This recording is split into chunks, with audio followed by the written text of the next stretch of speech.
Nous sommes dans la plateforme Digiscope, qui est une plateforme immersive et collaborative avec un mur de visualisation de grande dimension.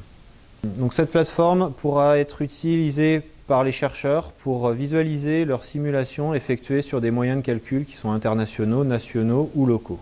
Cette plateforme pourra aussi être utilisée pour faire de l'enseignement, c'est-à-dire des soutenances ou des cours directement en présentiel.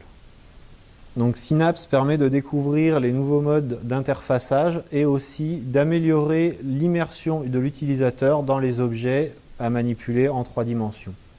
Donc le projet Digiscope est un projet initié en 2011 qui est une ANR Equipex, donc équipement d'excellence, qui a financé une dizaine de plateformes en Île-de-France. Ces diverses plateformes ont toutes une hétérogénéité d'installation. Ces installations sont des caves, donc plateformes immersives à plusieurs faces dans lesquelles l'utilisateur est entièrement immergé, ou des systèmes d'affichage avec murs, comme ici présent pour Synapse. Donc l'installation à Centrale Supélec repose sur un écran de 10 mètres carrés de surface, une projection de 8 millions de pixels à travers un rétroprojecteur 4K, 4096 par 2160 pixels, à 120 Hz en stéréoscopie.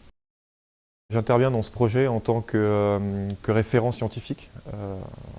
Mon objectif principal a été de donner mon avis, mon opinion sur les besoins de la recherche pour le projet Synapse, en l'occurrence le matériel, quelle allait être notre utilisation.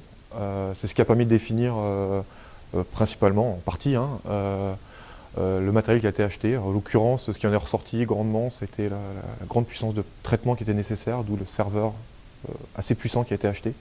Les grands besoins aussi en gestion de données, ce qu'on appelle le big data, et aussi la partie vision stéréoscopique qui est très importante pour les chercheurs faisant de la simulation numérique typiquement, permettant d'arriver à mieux comprendre ce qu'on génère comme information, à mieux l'interpréter et à mieux collaborer aussi entre chercheurs pour discuter autour d'un grand écran de manière collaborative. Mes premières expériences d'utilisation de cette salle, qui vient donc juste d'être installée, me portent à penser et à croire que grâce à ça, on va pouvoir avancer beaucoup plus rapidement sur la compréhension des phénomènes physiques de calculs très compliqués. Car à l'heure actuelle, la simulation numérique a grandement évolué. Depuis 10 ans, les performances des calculateurs ont grandement augmenté. Ça nous permet maintenant de simuler des cas de plus en plus compliqués.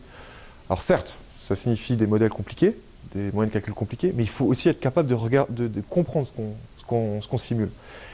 Et cet appareil-là, cette installation-là nous permet, à mon avis, d'arriver beaucoup plus rapidement à comprendre les phénomènes physiques qu'on est en train de simuler et d'arriver à aller plus rapidement vers les points d'intérêt d'une simulation complexe.